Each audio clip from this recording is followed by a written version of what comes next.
Those of you that might wonder about the window that I look out on when I'm doing my pen reviews, this is the window. We're having a little bit of a blizzard today. Some type of colossal storm that's blowing a lot of snow. It's extremely cold. It's going to last for another 6 or 7 hours. Thankfully, the birds are enjoying the feed that we put out for them. I think it's, to me, it's nice to be able to give them some nourishments in the wintertime when they have trouble finding food in all this snow-covered environment. So, back to the pens. Hello. Welcome back to another pen talk. Thanks for tuning in. Today we're on that subject we've been on for a while, and I still continue to be amazed, surprised, and find a lot of pleasure and expanding my understanding of fountain pens by exploring inexpensive Chinese pens. So this is a pen that one of my viewers recommended I take a look at. It comes in this generic Lamy-like packaging. Functional, kind of. It keeps the pen somewhat protected. The pen slides out. I think from a cost of packaging, this is probably about as low as it gets, other than just a plain plastic sleeve. And we see a traditional black and gold pen.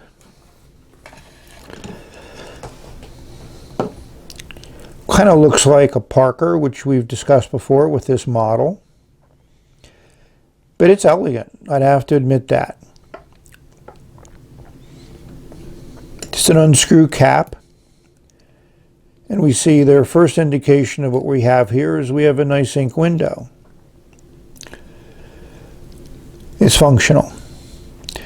We have a hooded nib. So one may say, that's a 618, and one would be correct. It has the piston turning knob that needs to be pulled up, like the 698. You can see those slots there. So if you keep this cap down and turn it in a counterclockwise direction, it'll unscrew and you can disassemble the entire pen. And included with the pen was this little tube of silicone grease. So this pen is easy to maintain, easy to clean. You can take it apart. I've shown that in previous videos. We'll put a reference down below in the description. The only real flaw that I found on this pen is on this cap is a little gate mark that's been kind of ground down a little bit, but not all the way. That could have been polished all the way out. But again, for the price point, you're going to see things like that. The end is pretty clean. But what I found nice about that little mark is it fits into those little openings in the ring here. And as you start moving the piston up and down, it's always nice to have it oriented so you know how to snap it into place, because it's not, to me, immediately obvious. So there's not much else to talk about this pen. I'm going to find some nice black ink. I think I already know what it's going to be. We'll ink it up and we'll write with it, and we'll see if the consistency of the 618 writing experience has continued on to this newer model, solid black. They make some other colors. Here's some of the eBay auctions that you might want to look at.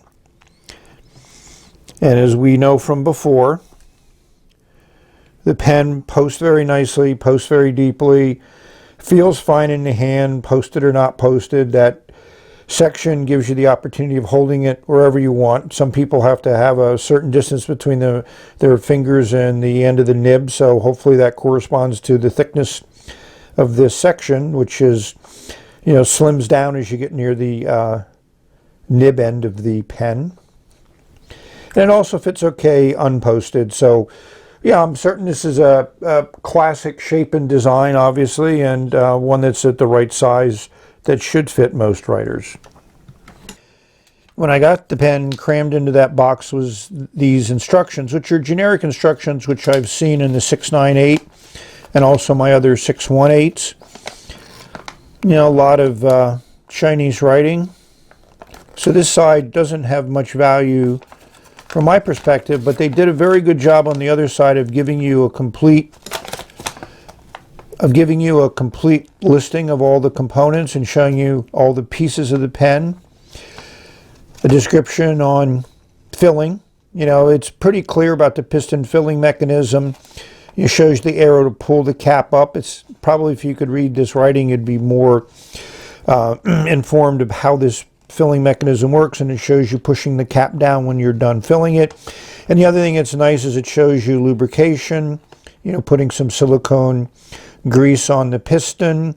Doesn't show you putting it on the threads, but I certainly would do that also if I'm going to disassemble the pen. And I think this is also excellent to show cleaning, you know, unscrewing the section with the nib in it and either putting it in water or running water through it. And as you'll notice, this is more of a design of a 698. It certainly has not been updated to reflect the nib and the style of the 618 that we have this instructions in. For those of you that haven't seen my original videos on the 618, here's a clear model, which is the first one I got was clear with gold trim, and I felt that the silver trim looked nicer with the clear pen. And as you can see, you know, it has a nice inner cap liner there to keep the nib wet, and I've never had any problem with these drying out. Shows you that piston, you know, you pull up on the knob and piston moves effortlessly up and down. As you can see, as I try to put it down, that the pressure builds up, pushes the piston back in, so that's a good indication of how secure this cap and cap liner is, keeping in any air going in and out and drying out the nib. So that's something I haven't shown a lot on some of my pens. And then when you go back up again, you just move this until they line up and they snap into place. For those of you that are familiar with my channel, I'm not a particularly intense black ink fan. I do enjoy a permanent black ink.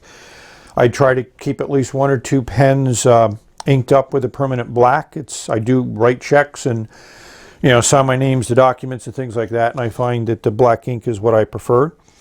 But I decided to do something a little bit different. I haven't put this ink into too many pens. It's a really nice ink. It is bulletproof, eternal. As you can see, Nathan has done very well with the labeling, as he's done on a lot of his inks. And this was a gift from my friend in Canada. So I haven't done any flushing on this pen. So we're going to use the ink to flush. So we're going to pull out the blind cap. We're going to watch the piston come in through the piston window. There it goes. And you can actually see both of the rings. It's a double ring piston filler. So we're going to put this in the ink. We're going to go up once.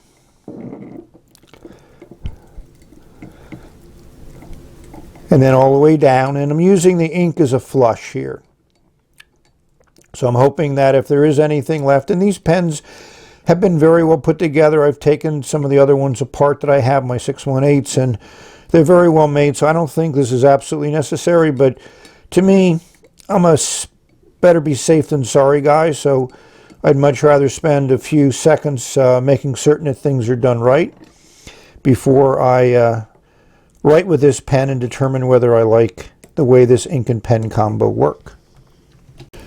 So here's the chromatography, and one of the things that hopefully is very apparent is the permanence of the ink. You know, this is your standard chromatography where you lay it down, you put it in water, you let the water push the ink up. This is just, I buy the cheap paper filters for coffee makers and cut it up.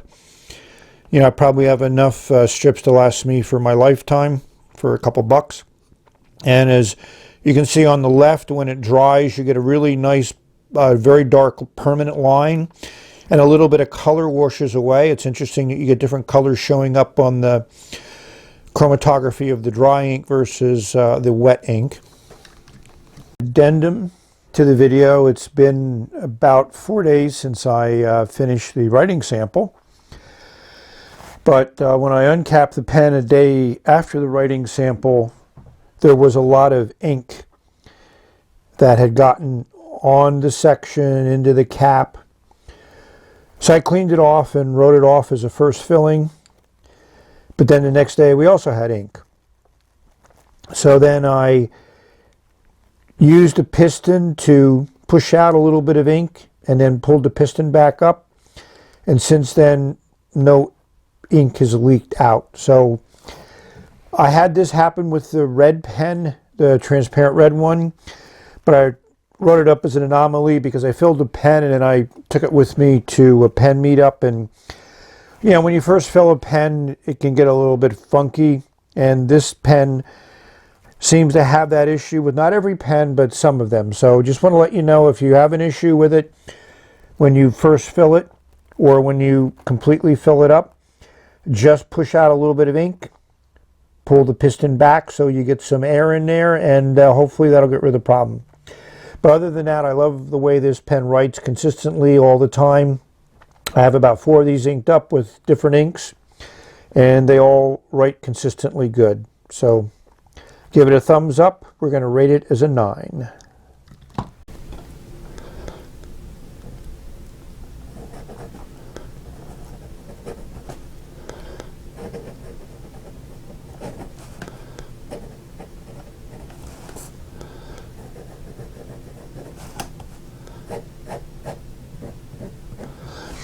This is even wetter than my other Wing Sungs. Maybe this ink is a little bit more lubricated, but it certainly lays down a very, very nice line. The ink dries fairly quickly, which is also nice. This is just so smooth. I think you can not hear that, which is good. And it's wet. I mean, as far as a nib goes, this is very good. I would give it a wow, which is what I did when I first experimented with this pen a month or so ago, or a couple months ago. And like I said, I did my usual inking. I showed you how I do that, and this just works great. So I'm very happy to add another everyday writer to my collection. You can see that ink window. You can see how it will still work well. So, and there's going to be a lot of ink left down below that ink window when you finally do see some openings there when you get low on ink, which will take a while because I think this is a good 2+ milliliters of ink in here, and it fills pretty completely. I was able to verify that with the clear models that I got. So hopefully you've enjoyed this look at another version of a great Chinese pen. Thank you for tuning in. This is the end. Now we're going to hear a little bit of the instrumental version of Escalator of Life. It's a song I've always enjoyed. Until next time, bye. That's a nice wet line.